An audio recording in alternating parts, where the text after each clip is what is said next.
Pessoal, primeiramente, né, muito obrigado pela presença de cada um, tá? Isso é muito importante para todos nós aqui do Sala dos Mestres e a gente tenta ajudar de alguma maneira para que você tenha sucesso aí na prova do Enem, beleza?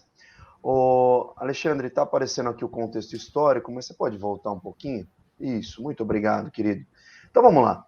Pessoal, falando desse movimento, né, conhecido como Semana de Arte Moderna. Primeiro, uma observação bem peculiar. Ela não durou uma semana, tá? Ela foi do dia 13 até o dia 17 de fevereiro desse ano de 1922. E, na verdade, ela começou numa segunda 13, ela aconteceu numa quarta 15 e depois numa sexta 17. Então foram 3 dias apenas, né, de abordagem artística, mas já foi um auê, tá? Primeiro a data, né? O que se comemorava em 1922? 100 anos da independência. Independência do Brasil, né? Comemorada ali no dia 7 de setembro de 1822. Primeiro, sobre o 7 de setembro, isso é um marco mítico, uma mitologia nacional, de fundação. Não foi bem ali nas margens do Ipiranga que tudo se desenrolou, mas é um marco inicial. Então, nesse ano de 1922, era comemorado exatamente o centenário da nossa independência. Onde que a Semana de Arte Moderna ocorreu? Ocorreu nesse maravilhoso, incrível Teatro Municipal de São Paulo, luxuoso, né, ao lado ali do Viaduto do Chá, só o requinte. Então, perceba que São Paulo já ostentava, por ser o estado mais rico, né, puxado pelo café, já tendo um surto industrial interessante, e ostentava mesmo, né, as elites cafeicultoras, né, os bacanas aí do comércio, da indústria, prestigiavam então grandes shows, espetáculos de ópera nesse grande teatro e pomposo, né, que fica ali próximo do Viaduto do Chá. Outra coisa importante, que acho que todo mundo já deve ter tido alguma referência, são os cartazes, né, da Semana de Arte Moderna, que foram confeccionados pelo Di Cavalcanti, tá? Então, são bem bonitos, eu acho essa fonte maravilhosa. E dizendo um pouquinho sobre os bastidores, né? Quem patrocinou esse evento, a Semana de Arte Moderna? Porque vários artistas renomados, né, expuseram ou colocaram ali suas ideias e suas obras, então alguém financiou. Só o aluguel, por exemplo, do teatro por uma semana era caríssimo. Quem financiou isso foi, né, o mecenas ali da família Prado, um sujeito chamado Paulo Prado. Esse cara era cafeicultor e também organizado por um artista, né, escritor, o Graça Aranha. Então foram esses dois figurões que bancaram, vamos dizer assim, né, um de maneira financeira e o outro de maneira artística, a Semana de Arte Moderna, que também foi apoiada pelo então governador de São Paulo, Washington Luiz, que futuramente veremos como presidente do Brasil, né, o último presidente café com leite, era um representante então dessa elite política de São Paulo. Ok? Alexandre, pode passar, por favor? Falando um pouco desse contexto histórico, né?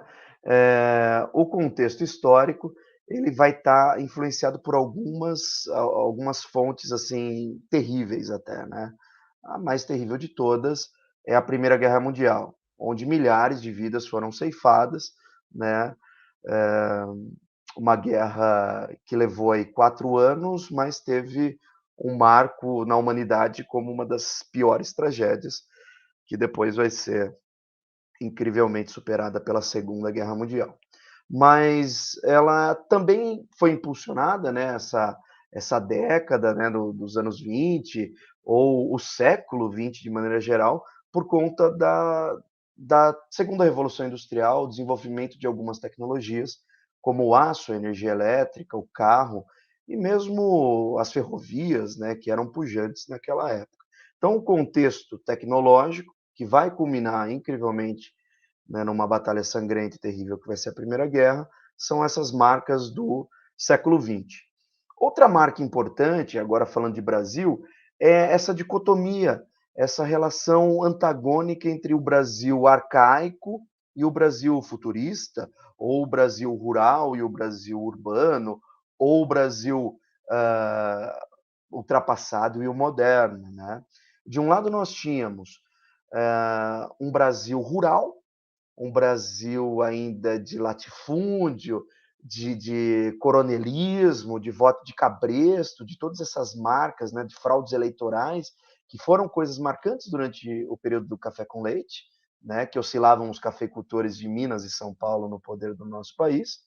E especificamente de São Paulo, a gente fala do interior, né, bem caipira, rural, né, que mantinha então essa máquina do agronegócio, no caso da cafeicultura, pujando. Né?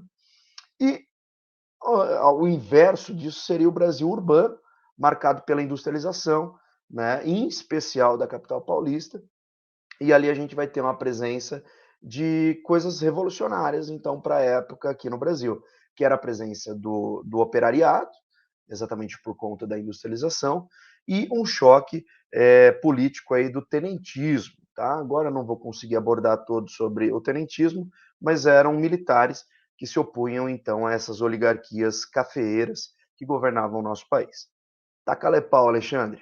Muito bem. Olha como o Menotti Del Picchia, ele começa, né, que era um escritor, um literário, ele começa o segundo dia, né, a quarta-feira da Semana de Arte Moderna. Ele começa assim, ó, queremos luz, ar, ventiladores, aeroplanos, reivindicações obreiras, idealismos, motores, chaminés de fábricas, sangue, velocidade, sonho na nossa arte.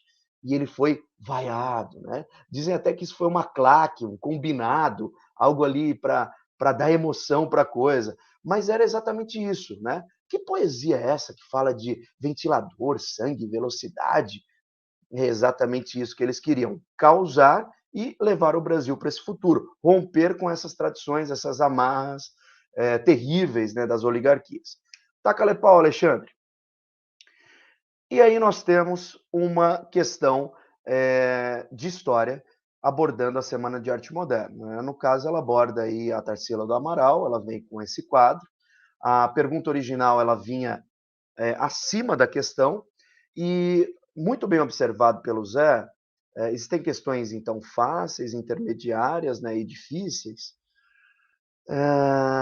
Mais uma dica aqui sobre a execução e a elaboração da sua prova, né, do Enem. Tenta ler a pergunta, pessoal. Então, por exemplo, essa questão ela tinha esse quadro acima do texto, mas não vai perder tempo olhando para ela agora. Vai para a pergunta. E aí você iria ali para o final do texto, né, inicial ali da questão, que diz assim, ó, a cidade de São Paulo teve como importância no desenvolvimento do setor industrial brasileiro devido a devido ao quê? Então, aí sim você vai ter uma observação do quadro, né? Então, você vai focar buscando ali informações. Por que São Paulo, então, foi importante para esse desenvolvimento industrial do Brasil? Então, ali a gente percebe ferrovias, né? Nós percebemos as edificações, as torres de chaminé, uma luminária, que você percebe também o desenvolvimento da energia elétrica. Então, a partir dessa observação, você vai ler brevemente agora o texto. Olha, Tarsila do Amaral foi uma das principais artistas plásticas do movimento modernista brasileiro. Uma informação importante, mas que também não diz nada sobre a pergunta. Vamos para ela. Como pode-se observar na pintura, a cidade de São Paulo teve importância no desenvolvimento do setor industrial brasileiro devido a, primeira situação, estagnação dos índices primeira alternativa, desculpa. Estagnação dos índices demográficos? Não, né, galera? A demografia, o surto populacional de São Paulo foi incrível. As pessoas paravam para trabalhar ali, a geração de empregos das indústrias eram maravilhosas, né? Então, muitas pessoas habitavam São Paulo, é aí que ela se torna uma gigante mesmo. Depois, B, fragilização das oligarquias cafeeiras, também não é isso que eu consigo observar ali na imagem, né? Ao contrário, toda a indústria cafeeira, né, a produção cafeeira, ela bancava essas indústrias em São Paulo, né? Os cafeicultores tinham tanto dinheiro que eles investiam em outros negócios, por exemplo, a indústria de São Paulo. Alternativa C, queda no comércio de mercadorias? Bom, essa não tem nada a ver com a história aí, né, galera? Tá vendo todo esse vínculo e indas e vindas de trem, né? O comércio estava poderoso. Diminuição das migrações internas? Pelo contrário, vários brasileiros vinham para essa região ou para a cidade de São Paulo para exatamente trabalhar. E por último, né, ampliação do transporte ferroviário. Podemos observar então uma questão simples ou daquele nível fácil, que bastaria você observar o quadro da Tarsila do Amaral e perceber que a alternativa correta da questão é a alternativa E, pode passar aí, Alexandre, ampliação do transporte ferroviário. Ok? Então, essa foi a colaboração e o modernista ele vai retratar toda essa pujança da modernidade, o futurismo,